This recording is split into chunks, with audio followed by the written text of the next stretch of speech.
पहला सवाल यही है कि ये लंच की आहिस्ता-आहिस्ता मेन्यू सामने आ रहा है और इस पे सबसे पहले तो अमन फ़ोर्स, अमन मुआहिदा और पाकिस्तान की फ़ौज उस इंटरनेशनल स्टेबिलिटी फ़ोर्स का हिस्सा बनेगी, जिसको वेस्ट लीड करेगा, जो गज़ा में तैनात होगी और ये खबर दी है टाइम्स ऑफ इसराइल ने हमें। जी, बहुत शुक्रिया साबिर शाकिर, और जिस अच्छे अल्फाज में आप तारीफ करते हैं, बहुत शुक्रिया उसका भी।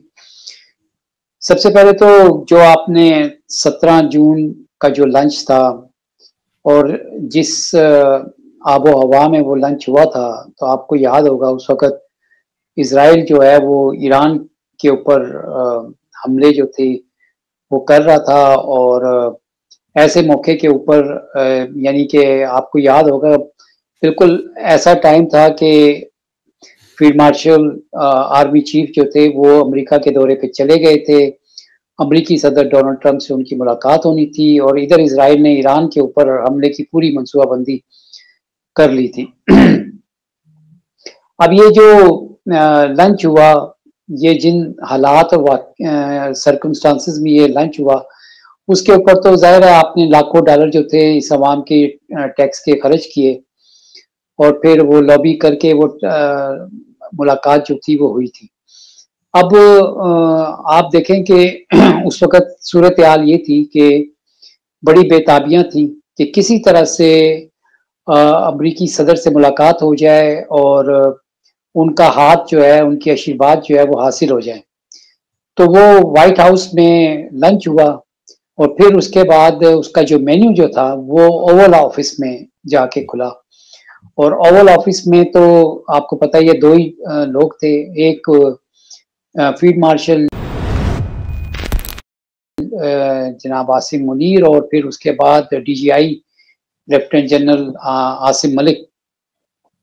अब ज़्यादा तो बातें उस मुलाकात की और उस खाने की सामने नहीं आई थी, लेकिन अमरीकी जैसे आपने कहा कि there is no free lunch और जो तारीफों का सिलसिला शुरू हुआ है उस वक़्त से लेके अब तक, यानी इतनी बार तो शायद पाकिस्तान ने इतने बयानात नहीं दिए होंगे भारत के तैयारों जो गिराए गए थे, जितने अमरीकी सदर डोनाल्ड ट्रंप ने दे दिए। अभी हाल ही में उन्होंने जापान में दिया है कि मलेशिया में बयान दे दिया है, और आज भी उनका बयान जो था ना वो इसी हवाले से नशर हो रहा था।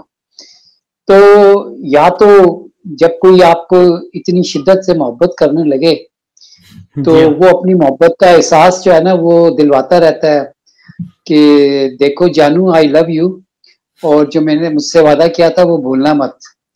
तो ऑन ए लाइटर नोट ये मैं बात कर रहा हूँ। तो नहीं, वैसे लाइटर नोट के सदर ट्रंप ने इतने अरसे में अपनी बेगम की इतनी दफा तस्करा नहीं किया, उनकी इतनी तारीफ नहीं की, अपने दामाद की तारीफ नहीं की, अपने बच्चों की तारीफ नहीं की, जितनी हमारे इन 2 हुक्मरानों की कर रहे हैं। जी हाँ, वो तो देखे ना कि वो जिस तरह लाड आता है और जिस तरह प्यार आता है, तो वो तो फूले नहीं समा रहे थे। जी हाँ। और वो बार-बार वो कहते हैं कि देखो तुमने कुछ वादे किए थे, देखो मैं तुमसे जो मैंने वादा किया है मैं निभा रहा हूँ, और मैं बार-बार निभा रहा हूँ, और मैं मोदी को जो है ना अज़ियत दे रहा हूँ, और देखो तुम जो मुझसे तुमने वादा किया है, जो वादा निभाना पड़ेगा, नहीं तो फिर दूसरे घर जाना पड़ेगा, ठीक है ना? तो अब ये जो वादे आपने किए थे, एक तो बात समझ में आ गई कि आपको जो है ना आशीर्वाद चाहिए थी कि आपके ऊपर अमेरिका का हाथ आ जाए, और हमने जो बातें सुनी थी कि जी इमरान खान का भी तस्करा आया था, तो उससे तो ये बात सामने साबित हो गई कि जिसपे जब इमरान खान के बेटों ने रिचर्ड ग्रेनल से मुलाकात की तो उसने कहा कि नो मोर प्रोसिक्यूशन। तो हमें ये समझ आ गई कि अच्छा जी अब इमरान खान पर मजीद मुकदमात नहीं होंगे, उनको मजीद सजाएं वगैरह नहीं दी जाएंगी, लेकिन उनको जेल में रखा जाएगा, और उनकी सेहत और उसके हवाले से जो बरतानिया था, उनकी जो हाई कमिश्नर थी वो आके सर्टिफिकेट लेके चली गई कि हाँ जी मैं मिल आई हूँ, वो ठीक है, और उन्होंने जाके बादशाह सलामत को जहाँ बैठे हुए हैं उनको रिपोर्ट दे दी, जिससे जमाइमा को वो रिपोर्ट मिल गई और फिर उनके बेटों को मिल गई। तो इमरान खान की सेहत, उनकी जो उसके हवाले से जो तशवीश थी वो सेटल हो गई। हाँ, अलबत्ता उनको क्या है, उनको ये था कि ये बंदा तो एब्सोल्युटली नट वाला है, तो हम तो इसके साथ डील नहीं कर सकेंगे। तो उन्हें एक ऐसी पाकिस्तान की कमजोर क़यादत चाहिए थी जिसकी आवाम में तो कोई पजीराई नहीं है, जो अवाम के मैंडेट के ऊपर डाका डालकर आई है, और वही उनकी वो मजबूरी जो थी डोनाल्ड ट्रंप के हाथ लग गई और उसको उन्होंने एक्सप्लॉइट करते हुए अब जो मेनू पेश किया था, उसकी पहली किस्त तो आपने देख ली कि आपने देखा कि वो शर्मुल शेख का जो मामला हुआ, इब्राहिम अकॉर्ड का मामला हुआ, फिर गजा में इंटरनेशनल स्टेबलाइजेशन फोर्स का कयाम और उसमें पाकिस्तानी फौज के जो दस्ते हैं उनके भी जाने की बातचीत, और फिर अफगानिस्तान का मामला आपके सामने आ गया। तो तीसरा मामला आपको पता है इजराइल को तस्लीम करने वाला मामला है। जी हाँ। तो इजराइल को तस्लीम करने के हवाले से आपने देखा है कि अभी मुरीदके में जो कुछ हो गया, हाँ जी। और वहां पे जिस तरह से कत्ल वारत की गई है, और उसकी कोई रिपोर्टिंग नहीं, बिल्कुल वही 26 नवंबर को जो कुछ हुआ था कि आप कि कोई हकूक नहीं है, और कोई भी इस निज़ाम के ऊपर एहतजाज करेगा या कुछ करेगा तो फिर हम उसको भून देंगे, और ऐसा भून देंगे कि कोई दोबारा हिम्मत ना कर सके।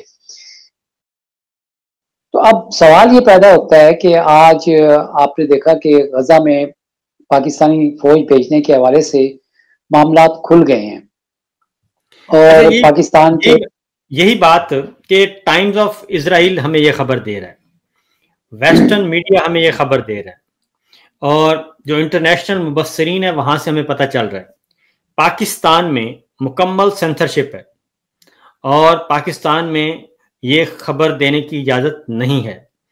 उसके बाद पाकिस्तान में अभी तक कोई एक फोरम भी ऐसा नहीं है, लीगल फोरम और गवर्नमेंट का, जिसमें वो लंच का जो मेन्यू है वो डिस्कस हुआ हो, किसी को एतमाद में लिया गया हो। इवन यहां तक के कोर कमांडर्स कॉन्फ्रेंस के इजलास हुए, उसमें सऊदी अरब और पाकिस्तान का जो दिफाई मुआहदा उसका तो तस्करा है, लेकिन इसका तस्करा नहीं है। तो आखिर हमारे इतने बड़े बड़े फोरम्स हैं, नेशनल सिक्योरिटी कमेटी का फोरम जो है सबसे बड़ा है, जिसमें एक तरफ हम आपकी फौजी क़यादत बैठी होती है, chairman joint chief of staff committee हैं, एयर चीफ हैं, नेवल चीफ हैं, डीजीआई हैं, डीजीएमआई हैं, डीजीआईबी हैं, और दूसरी तरफ से पे सिविल साइड होती है। वो हो सकता था,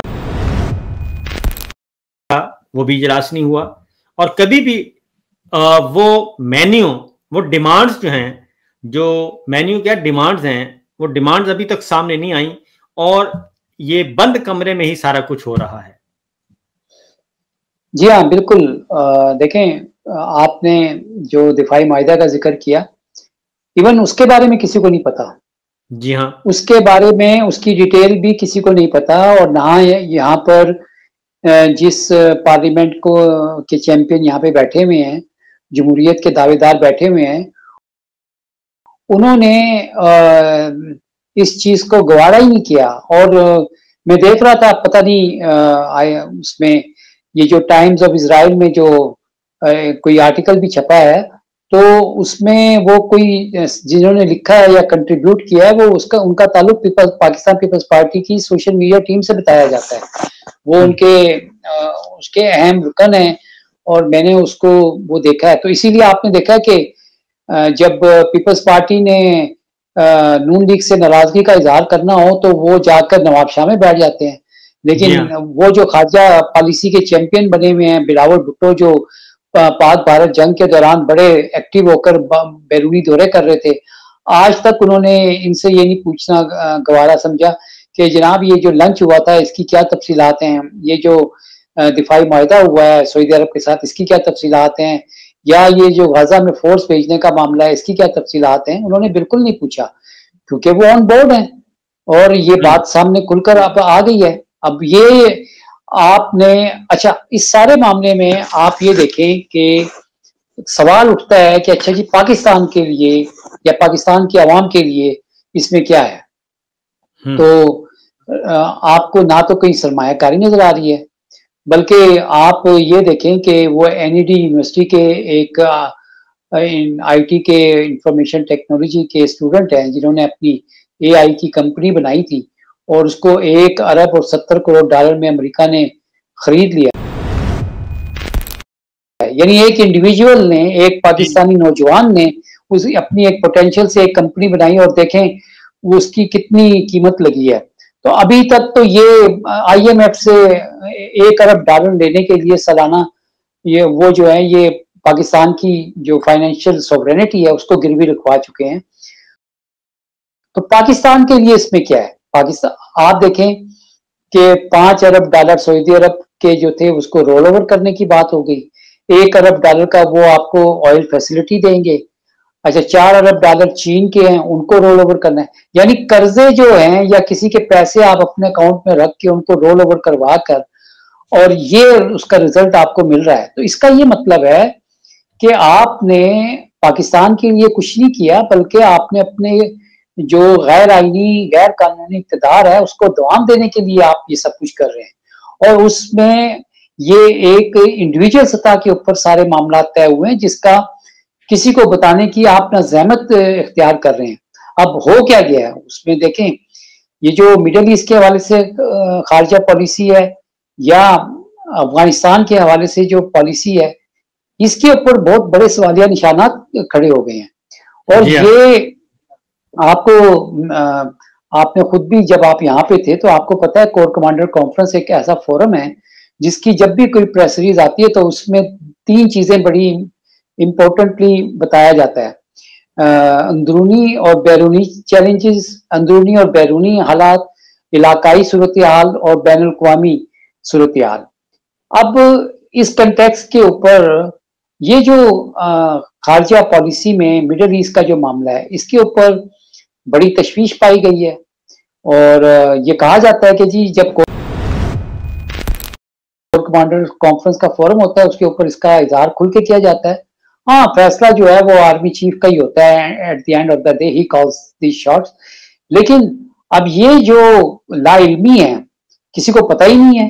आप देखें कि अभी थोड़ी देर पहले ये खबर आई कि जनाब इजराइल ने फुल फ्लेज हमले जो है दोबारा करने का ऑर्डर कर दिया उनके वज़ीर आज़म ने गजा में हमास के ऊपर। अब आप ये सोचें कि पाकिस्तान की फौजी दस्ते वहां पे मौजूद हों और वहां पर उनकी जिम्मेदारी या उनका इंटरेक्शन कैसे होगा, क्या उसका क्या किसी को नहीं पता। और फिर दूसरी बात ये है कि अभी तो, जैसे ये मामला हम तो देखें ना जी भाई, हम देखें गजा में जाती है फोर्स, जाती है गजा में, वो कहते हैं कि क्या करना है आपने, वो ये करना है कि आपने वहां पे जो इस्राइल के खिलाफ वहां पे कोई एक्टिविटी हो तो आपने उसको कंट्रोल करना है, ठीक है। और उसमें सबसे बड़ा मसला खुल के बात करते हैं कि जो प्रॉक्सीज हैं उन प्रॉक्सीज को आपने दबाना है और जो मज़ाहमती तहरीकें हैं उनको ख़त्म करना है। मिस्र में अपना ये मौसवी का तख्ता उल्टा जा चुका और वहाँ पे लाइक माइंडेड हुकूमत आ गई और वो इसराइल दोस्त है, मगरब दोस्त है, जनरल सीसी हैं उसके। उसके बाद उर्दन में प्रो इसराइल गवर्नमेंट है, वो उसका दूसरा हमसाया मुल्क है। और तीसरा शाम रहता था, वहाँ पे भी रजीम चेंज हो चुका है, वो बशार अल असद बैठे हैं रूस में इस वक्त। और एक लबनान है, वहाँ पे हल्की फुल्की मज़ाहमती तहरीकें होती रहती हैं और उसमें मेन हमास है। इसको वो कहते हैं इसको डीमिलिटराइज करना है आपने और उसके अकॉर्डिंगली आपने करना है। अब ये काम वो देना चाह रहे हैं मुसलमान मुल्कों को और मुस्लिम कंट्रीज को। उसमें पाकिस्तान, आज़रबाईजान और आई थिंक मिस्र ये शामिल हैं और इंडोनेशिया भी, इंडोनेशिया। और तुर्की पे एतराज़ किया नेतन्याहू ने, क्योंकि नेतन्याहू ने कहा है कि इंटरनेशनल स्टेबलाइजिंग फोर्स ISF जो है उसमें वो अप्रूव करेंगे कि किस किस मुल्क की फौज हो सकती है। तो पाकिस्तान पे उन्होंने एतराज नहीं किया। फिर प्रेसिडेंट ट्रंप उधर जाते हैं, शहबाज शरीफ जाते हैं, उधर अमन माहिदा होता है, वो शर्म उल शेख में होता है, और मिस्र के वो इसराइल के पड़ोसी मुल्क में होता है। उसके बाद आर्मी चीफ अब मिस्र जा चुके हैं, पड़ोसी मुल्क, उर्दन जा चुके हैं, इसराइल का पड़ोसी मुल्क। ये इस वक्त बैकडोर चैनल इस्तेमाल हो रहा है इसराइल के साथ, जो सफारतकारी चल रही है, खुफिया सफारतकारी।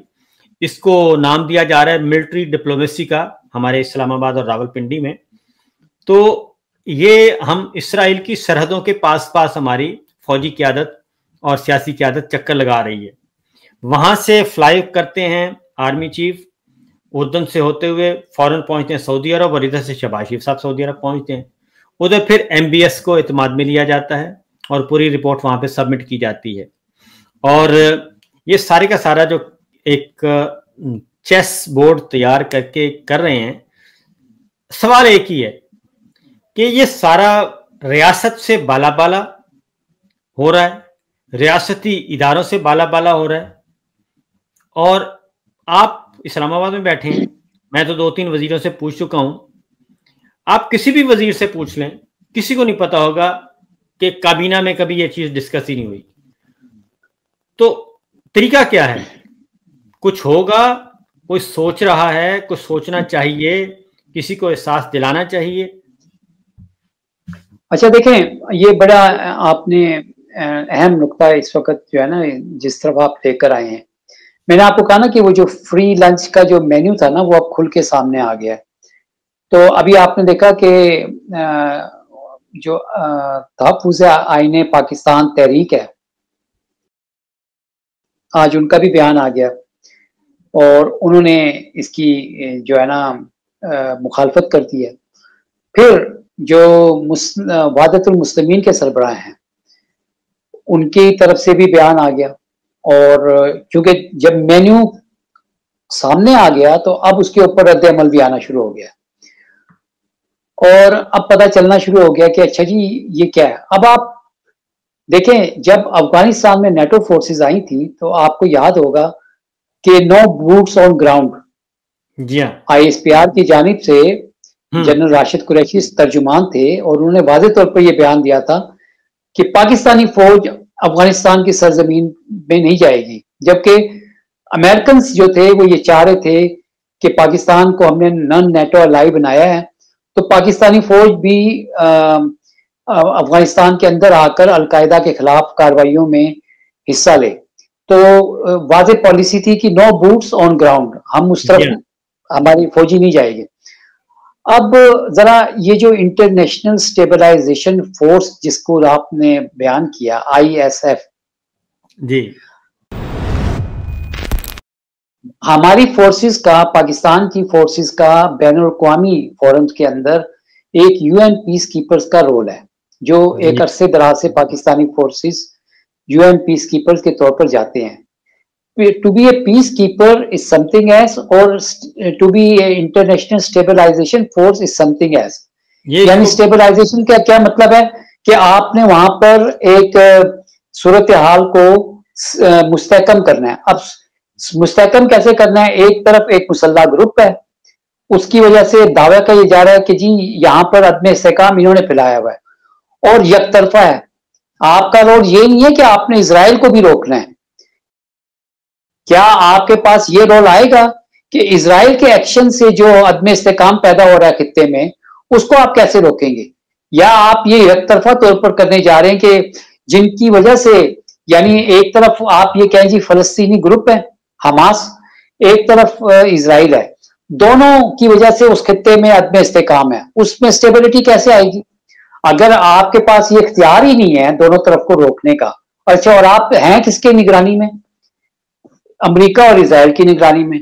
और बरतानिया के वो जो साबिक वजीर आजम है, उनका तस्करा आ रहा है बीच में।